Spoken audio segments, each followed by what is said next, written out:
देरहासार जानायाथ' जोंनि मोनसे परिबेसानो दंखायो दिनै प्रथम बाथ्राया जाहैबाय मा जोंनि मन्थ्रिनि समस्ति गरेस्वर कृष्णनगर गरेस्वर समस्तिया माने मन्थ्रिनि समस्ति आन्दाराव गोलैजोबो बे मोनब्रै समस्तिजों दाजानाय मोनसेया जाबाय सिपाझार मोनसेया माने तामुलपुर ओमफ्राय कमलपुर आरो माने रङिया समस्ति रङिया समस्तियानो बांसिन माने गोलैयो बेयाव दा बेयाव गोलैनाय हिसाबै मोनसे माने जों राष्ट्रीय दल हिसाबै माने जोंनि रुलिं सरकार दंखायो जेथिया दा बेयाव मोनसे फ्रेम दंखायो जों माने फ्रेम हिसाबै माने जोंनि माखासे वार्कार दंखायो जोंनि माने फलोवार दंखायो बा बिजेपिखौ मोजां मोनखानाय मानसिफोर दंखासै आरो माने जेनेरेलि जोंनि माने समस्तियाव माने बर'आथ' माने फार्स्ट दङबाबो खिन्थु जेनेरेलफ्राबो खम नङा दा जेनेरेलफ्राथ' माने बेलेगखौ माने राष्ट्रीय दलखौ गारनानै बा आनसलिक दलफोरखौ बनायनाय बिसोरखौ नुनो मोना आरो सिगाङाव गैयैयाव बेलेग बाथ्रामोन खिन्थु दा दिनै जों बिजेपिया माने स्टेन्ड जानाय लोगो लोगोनो बाव माखासे मानसिफोरा जोंजों ओंखारफादों आरो जों साइलेन्टलि माने बेफोरबायदि जों खालामलांबाय थादों माने मबाइलाइज खालामदों खालामनायनि बेलायाव जों नुदों रायजोनि माने गेजेराव थांनानै माखासे माने फिसा फिसा लामाफ्रा गोग्लैसोना थादों माखासे जिखिनि मोननांगौ माने बेफोरखौ मोनाखै माने रायजोफोरनिफ्राय जों मिथिना मोनो आरो थारमाने जिथु 70 बोसोर खाखन खालामबाय माने बिजेपि माने दोलोनि सिङाव माने बिटिसिखौ दा बे बिटिसि माने सासन खालामनायाव माने मोजां माने डेभेलपमेन्टखौ नुनो मोनाखै आरो बेखौ जोंनि बुंनाय बाथ्रा नङा माने रायजोनिफ्रायसो बुंनाय आरो माने 15 बोसोर माने इलेक्सन जानानै जिखिनि खाखन खालामबाय खाखन खालावबो जिखिनि बिटिसिआव फान्ड मोन्दों बे फान्डफोरखौ जों माने डेभेलपमेन्टआव बाहायनाय जों नुनो मोनाखै बा रायजोफ्रा नुनो मोनाखै होननानै जों सिगां बुंथायो आरो दा बे हिसाबै रोखा जे माने दिनै मा परिबर्तन नागिरदों आरो परिबर्तना ओरैबायदि जानांगौ जे माने डेभेलपमेन्टआनो इसुथ' दा दिनै बर'नि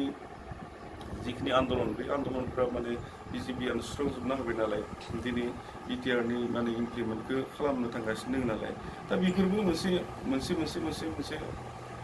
माने गोहोम गोलैगोन बेयाव माने बिटिसिआव माने जों बिजेपिखौ गनायनायनि खार'ना बेफोरबो जागोन आरो बर'नि गेजेराव जे माने बेलेग सरकारबाथ' ओरैनो गारना दोनोमोन माखासे माने सिगाङाव नुदोंमोन जों माने सरकारा जास्ट माने ओरैनो सान्त्वना होनो थाखायल'सो माने किसुमान एग्रिमेन्टखौ खालामदोंमोन बा किसुमान माने दफाफोरखौ ओरैनो माने गारना दोनदोंमोन खिन्थु जोंनि बिजेपिया आखरे आखरे जिबायदि माने एग्रिमेन्ट जादों बे एग्रिमेन्ट जानाय माबा दफाफोरखौ फारि फारि माने जाफुंनो थाखाय माने गावनो माने सरकारानो माने इस्सा खालामदों दा बेफोरबायदियाव माने बर'फ्राबो माने बुजि मोन्दों दिनै लोगोसे माने बहुतखिनि माने लकडाउननि समाव जिखिनि माने सरकारनिफ्राय खारज होबाय बिजेपि सरकारनिफ्राय माने जानाय लोंनायनिफ्राय माने गेसनिफ्राय माने स्कुल एडमिसन फ्रि खालामनायनिफ्राय बिभिन्न धरনের बेफोरबायदि आसनि माने होनाय थांदों दा दिनै अरुणोदय आसनि होदों दा बेफोरावबो जों माने माखासे भट माने खाना दोननो हादों दा बेफोरबायदियाव माने रोखा आरो जों जे माने देरहानो हागोन बा माने सिं जे मानसिफ्रा जोंजों दंजोबो बेफोर माने रोखा आरो खारन माने जोंनि बेजों आरो माने रङिया पार्कजों नुबाय माने जोंनि इएम माने एक्स इएम महेश्वर बसुमतारिया वाटार रिसोर्सनि इएम जानानैबो दिनै दैबाना माथावरि बायना दङ दा बिसोरो बेयाव 400 कोटि थाखा मोन्दों होनना जों माने निउसनि जुगेदि जों मिथिनो हादों बिभिन्न धरনের मिडियानि जुगेदि मिथिनो हादों खिन्थु बेयाव माने कुनु धरनाव माने 400 कोटि नङा माने 10 कोटिबो मोजां खामानि जायाखै दा माथावरि बायनानै जिबायदि आलानि जादों मानसिफ्रा दा बेफोराव बिथांमोनाथ' माने गसंथेनो हायाखै खिन्थु जों गसंथेनानै बेफोरखौ माने माखासे खारिजबो होदों माने जानाय लोंनायनि फ्रायबो माने होदों आरो माखासे मानसिफोरखौ माने बोखांनायाव जों माने खामानि मावदों गतिके रायजोफ्रा अट'मेटिकलि जों माने फैना दङ आरो दा बे बेलायाव जों देरहानायनि बेलायाथ' ओरैनो रोखाखा खारन मोनसे बाथ्राखौ जों आरो बुंनो नागिरो जे जोंनि माने गरेस्वर समस्तियाव सिगां एकदम ब्लाइन्डलि माने मानसिफ्रा माने भट होबाय थादोंमोन दिनै खिन्थु मानसिफ्रा सानै हनै होगोन जाय मोननाय मोनैखौ लानानै माने डेभेलपमेन्ट जानाय जायैखौ लानानैसो दिनै भट होगोन गतिके रोखा माने बिजेपियाथ' मावगासिनो दङ मन्त्रि द्वारा जिखिनि माने जोंनि मानसि दङ दा जोंनि माने बाथौ धोरोमनि मानसिखौनो बुंबाय जों बा जोंनि जिखुनु धोरोमानो जाथों दा बिथांमोना मोनसे नङा मोनसे खारज मोनबाय थादों दिनै रास्ता बदलै जिखिनि कानेक्टिभिटि माने रड दङ माने दा बेफोरो माने गासिबो माने जानो थांगासिनो दङ जाबायानो मथा मथि प्राय मेक्सिमाम जाबायानोखा दा मिनिमाम माबा मोनसे दङ दा बेबो जाफुंनो थांगासिनो दङ दा माने प्रब्लेमा माने सल्भआनो माने बिजेपियानो सल्भ खालामबाय थादों जिखुनु थासारियाव बा जिखुनु समस्याफोरखौ बिजेपिया सल्भ खालामदों बेखौ माने रोखा जों एकदम माने जों बुंनो हायो आरो दा बेफोर बेलायाव जों माने जों रायजोनि फारसे मोनसे फोथायनायबो दोङो बा रायजोआ जोंनि सायावबो फोथायनाय दङ जे माने फैगौ जितु इलेक्सन बे इलेक्सनफोरावबो माने जोंखौ माने भट होगोन होनना बिथांमोना खोथा होदों दा बे हिसाबै जों देरहानायाथ' क्लियार नैबे समाव आरो षड़यन्त्र दं होननानै बेयाव नोंथाङा मा बुंदों षड़यन्त्रखौ ओरैनो बुंनायाव बुंनो हागोन खिन्थु सिं लेभेलाव हाबनानै जुदि नायोबा दा जाय सरकार सालायदों दा बिथांमोना मिथिगौ सरकारा दिनै गभर्नमेन्टआ माबायदि सोलिना होदों माने खुनु धरनाव माने इ लकडाउननि समाव खुनुथ सरकारा दा माने इनकाम जायाखै माने खरसानो खालामबाय थादों बेमारनि नामाव माने खरसा खालामबाय थादों दिनै गभर्नमेन्टआ फ्रि नायनायखायसो माने मानसिफ्रा माने बारा फिल खालामाखै जे माने इलेक्सनखौ जानांगौखौ माने इलेक्सनाव थाबाय थानायखायनो फिल खालामनो हायाखै गभर्नमेन्टआ माबायदि स्टेटआव दङ माबायदि सोलिदों बा दिनै जुदि बै कर'ना भाइरास जितु माने बे जितु COVID-19 जितु बेराम बे बेराम माने नायग्रा मानसियासो मिथिगौ नायग्रा मानसिया बुजिदों माबायदि जादों खिन्थु दा टाइमाव माने इलेक्सन जानांगौखौ माने बुंबाबो खिन्थु गभर्नमेन्टआ बेखौ रिक्स लानो हाया मानो होनबा गाबोन जुदि बारा जायोबा आखौ माने 10 बोसोर 20 बोसोरनि थाखाय आरो माने ओरै जोंनि गभर्नमेन्टआ माने बा देखानो माने फैसालांगोन बेथ' माने अकल अखमाव माने आसामाव जानाय नङा बे अल वार्ल्डआवनो दिनै जादों दा जोंनि बे बेलायाव माने माखासे ओरैनो रिक्स लाना बुंबाथ' जायाना ओरैनो दा बे बेलायाव माने खुनु माने कारन गैया जे माने मेडिकेल लाइनाव माने खुनु धरनाव बेफोरबायदि एनअसि होनो हायाखै बा बेफोरबायदि रिक्स लानो हायाखै सोर गभर्नमेन्टआ रिक्स लानो हागोन दा ओंखायनो माने बेफोरखौ जाफुङाखै होनना जों सानो आरो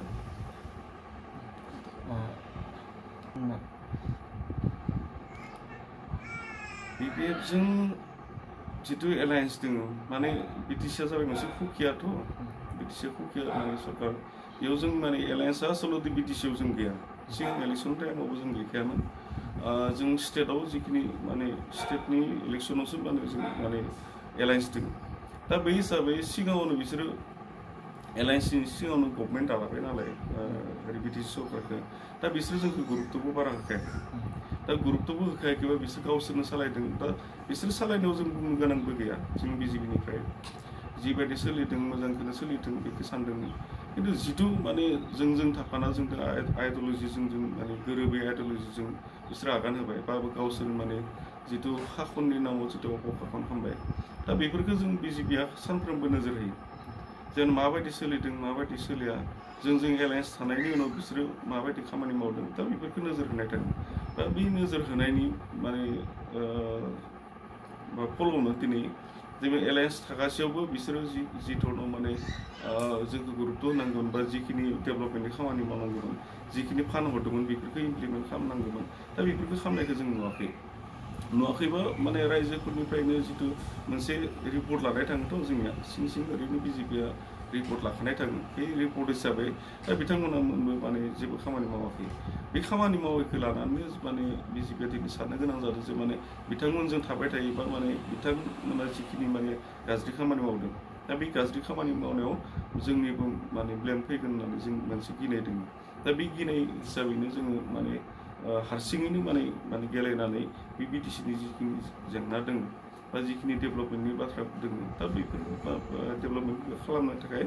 जों माने आगान होनाय जादोंमोन वाटार रिसोर्सनि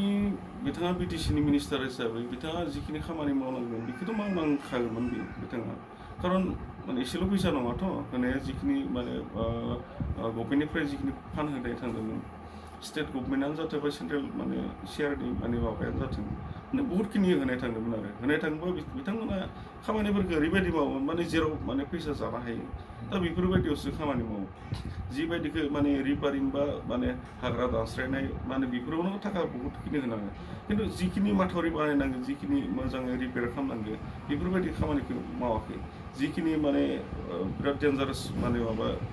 जायगा दा बेफोराव माने खामानि मावनायखौ जों नुनो मोनाखै जायनि फलाव दिनै माने माथावरि बायनो गोनां जादों दा बिथांमोना एक्सुवेलि माने जुदि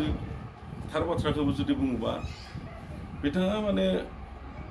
बेलेगाव थानायखौनो बारा सिन्था खालामो बाहेरायाव थानायखौनो बारा सिन्था खालामो आरो माने जायगायाव गाव गसंथेनानै मालाबाबो नायफेराखै जों नुनो मोनाखै दिनै माथावरि बायनायनि समावबो गुबैबारि दिनै मोनथाम नारामारियाव बायदों बागदबाव नारामारि बागदबाव बायदों मोनसे ओमफ्राय हारिजराव मोनसे बायदों आरो जोंनि बे गुबैबारि मोनसे बायदों दा बै मोनथाम जायगायाव जिखिनि माने सिटुवेसन सिगाङाव जादों बे सिटुवेसनाव माने टाइमाव बिथाङा मालाबाबो गसंथेयाखै माने बिखौ माने सुस्रांनो थाखाय बा बिखौ बानायनो थाखाय रिपेयार बानायनो थाखाय बिथाङा मालाबाबो नाजायाखै जों नुवाखै जायनि जाहोनाव बिथाङा बे बायनाय समाव माने गसंथेनोनो हायाखैमोन मानसिनाव मालाबा माने मोनायाव थाङो हराव थांनानै गसंथेयो सोरनिबा माने न'खराव थांनानै बिदि माबायो सोर दङ सोर मा गैया माथारियाव बेफोरखौ नायनानैसो मालाबा गसंथेयो दा बिथाङा माने गावनिनो दायखौ गाव बुजि मोनो खिन्थु मोना नङा ओंखायनो बेयाव गसंथेनो हायाखै आरो रायजोफ्रा बिथांखौ नेबायनो थादोंमोन माथावरि सायाव जे माने बिथाङा माला फैगोन ओमफ्राय मा बुंफैगोन बेखौ नेबाय थादोंमोन खिन्थु बिथाङा माने गसंथेनो हायाखै दा बेयाव माने जों माने स्पस्थ'यै बुंनो सानो आरो जे माने जिखिनि डेभेलपमेन्टनि खामानि मावनांगौ बा जिखिनि माथावरिनि रिपेयारिंनि खामानि मावनांगौ बिथाङा मावनो हायाखै ओंखायनो जायनि जाहोनाव दिनै माथावरि बायनानै दङ नोंथाङा जे बावैसो सिगाङाव बुंलांबाय माने बिटिसिनि जि फान्ड फैदों फान्डखौ मोजाङै मावालासिनो जि करापसन खालामनाय बे करापसननि सायाव बिजेपिआ माबाफोर एक्सन लागोन नामा जों गभर्नमेन्टआव फैग्रोनोसै दाथ' माने कड अफ कन्डाक्ट माने MCC नांना थानाय समावथ' बेफोरबायदि बाराखिनि मावनो हाया जों फैनायनि उनाव माने गासैखौबो माने दिहुनजोबगोन जिखिनि जादों बेखौ माने गोबाफिननांगोन बिथाङा माने BJP गभर्नमेन्टआ बेखौ माने मावबोबायानो थादों माने करापसननि एगेन्स्टआव जाय करापसन खालामदों बिथांमोना एकदम जेलाव थांनांगोन जोंथ' बुंदों माने जिखिनि जादों बेखौ गोबाफिननांगोन बिथाङा आरो जिखिनि दुर्निति मावदों बे दुर्नितिनिफ्राय माने बिथाङा मालाबाबो बारग'नो हानाय नङा मालाबाबो बारग'नो हानाय जों बिथांखौ माने जिबायदि पानिशमेन्ट होनांगोन बिथाङा जुदि माने थारै जुदि आयेनगत भाबै जुदि माने दाय जुदि जायोबा बिथांखौ जों माने जों उनाव नायनाय थांगोन नैबे समाव नोंथांनिफ्राय मोनसेबाव जोबथासिम दावहा नांनानै देरहासार जानो हागोन होननानै साफ्राम दाथ' ओरैनो ट्रिएंगल दोङो साथाम माने जोङो समान जोङो BPF UPPL आरो BJPनि गेजेराव जागोन माने बै माने साथामनि गेजेरावनो जों दा समान थानाय बायदि नुना लायो खिन्थु सिं माने जों माने दोङो आरो खारन मानो होनबाथाय जों कन्टेस्ट होनना बुङोबाथाय कन्टेस्टआ मोननै धरन आं सिगाङावबो माने मिडियानि जुगाव बुंदों माने जिखिनि अपोजिसन माने जोंनि जिखिनि माने बेरेखा दङ बा माने अपोजिसनाव दङ दा बिथांमोना मोनसे लेभेलावनो दङ बिथांनि लेभेल मोना माने UPPL आरो BPF मोनसे लेभेलाव दङ दा बिथांमोननि गेजेराव माने माइन'रिटिखौ लानानै एसे माने माबा जागोन कन्टेस्टआ माइन'रिटिया जायनो बारा होगोन बेनो कन्टेस्टआव फैगोन UPPL जुदि बारा मोनोबा बिथांमोना कन्टेस्टआव फैगोन बा BPF जुदि मोनोबा बेसे माने बिसोरो माने कन्टेस्टआव फैगोन खिन्थु जितु माने सानैनि गेजेराव बिसोर समान लेभेलाव दङ आरो खिन्थु दिनै जों माने साइलेन्टलि बहुत माने सायाव दङ आरो जों देरहानायाथ' निश्चित आरो रायजोफ्रा जितु मिथिखागौ मन्थ्रिनि समस्ति मन्थ्रि थानायनि उनाव मन्थ्रिखौ दोनथ'नानै माने बेलेगनो भट होनायखौ माने साननाय नंखाया आरो नैबे समाव आरो जोंबाव बिथांखौ जों बुंनो लुबैया बिथाङा सिगाङाव जिबायदि 2 बोसोर माने सिगाङाव जितु केम्पेनिं खालामदोंमोन सुरेन चन्द्र बर' बिथाङा दा बै जितु माने हावा फार्स्ट टाइमाव 2019आव बिथांनि हावा दंमोन खिन्थु 2020आव जितु माने BTR एकर्डनिफ्राय लानानै जितु BJPआ बिजाथि होनाय माने सिमालागै आरो बिथाङा मोनसे नर्मेल पजिसनाव फैबाय आरो दा बिथांखौ जों माने साना आरो बिथांखौ मालाबाबो जों साना माने बिथाङा कन्टेस्टआव फैगोन बा माबा मोनसे खालामगोन होननानै दा बिथाङा जिखिनि माने बोलो होस्रानानै गेलेदों दा बे बोलो होस्रानाया थारमाने सिगांनि बायदियाव माने खामानि होयोमोन खिन्थु दिनैनि बेलायाव माने बेफोरो खामानि होया खारन निर्दलीयनि सायाव मा फोथायनाय गैया सिगाङाव माने BJP हानजा गैयामोन बा कंग्रेस हानजा गैयामोन बेफोरबायदियाव गनायनो गोनां जादोंमोन पबित्र बा महेश्वर ओरैबायदि सानबाय थानो गोनां जादोंमोन खिन्थु दिनै बेफोरो माने माबाया प्रब्लेमा गैया मानो होनबाथाय BJPआ दिनै गसंथेनाय लोगो लोगोनो जिखिनि जेनेरेल माने सिगांनि बेलायाव मोनसे रेकर्ड खालामनो थारमाने भटआ मोननै धरनाव कास्टिं जायो मोनसेया जाबाय मा जाति सेन्टिमेन्टआव जायो मोनसे जाबाय मा जातिनि माने एगेन्स्टआव जाय जातिनि सेन्टिमेन्ट लानानै मावदों दा बिसोरनि माने एगेन्स्टआव जायो माने गरेस्वर समस्थियाव दिनै माने आसामिस माने स्पिकिं जाय माने आसामिस राव बुङो दा बिथांमोना 32,000 दङ 32,000 दङबा बिथांमोना मालाबाबो जोंनि जातिनि मावनाय माने केन्डिडेटफोरनो माने होआ जोंनि हारिनि सेन्टिमेन्ट लानायनो होआ गतिके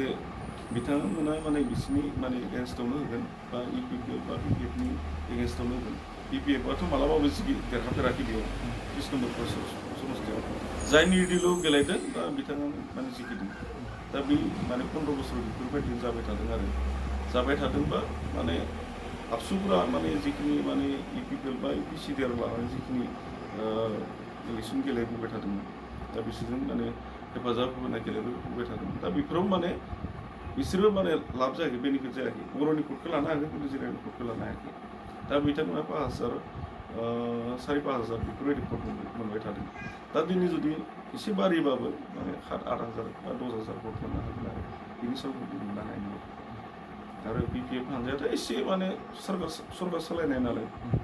सालायनाय हिसाबै बिथांमोना एसे माने जेरावबो दङ नालाय दा बिथांमोना बांसिन माने चान्सआव दङ आरो जों माने सानो आरो माने कन्टेस्टखौ माने बिथांमोना फैगोन नैबे समाव जे नाथाय बे बेरामनि सायावसो जागोन माने बेरामा जेथिया माने एसे जोबस्रांनाय लाइनाव फैगोन बा माने मेडिसिन ओंखारगोन बे समाव माने मेडिकेलनिफ्राय एनअसि होबानो माने गभर्नमेन्टआ इलेक्सना जागोन इलेक्सन जायानायनि खुनु बाथ्रा गैया इलेक्सन जायैनि जाहोनानो बेराम बे बेरामखौ लानानै सरकारा दिनै बहुतखिनि सिन्था जानो गोनां जादों बहुतखिनि लस जानो गोनां जादों दिनै सरकार सालायनायावनो बहुतखिनि उसुबिदा जानो गोनां जादों माने थिकादारफोरखौ माने मोजाङै भाबै माने बिल होनो हायाखै जिखिनि डेभेलपमेन्ट खामानि माने मावनांगौ बेफोरबायदियाबो माने स्टप जालांनो हमदों दा बेफोर खार'ना जाबाय बेराम आरो बे बेरामखौ लानानै दिनै इलेक्सनखौ माने बेक खालामनाय जादों जेथिया बेमारनि जितु मेडिसिन ओंखारगोन बा मोनसे कन्ट्रलाव फैगोन बेफोरबायदि समाव माने इलेक्सना जागोन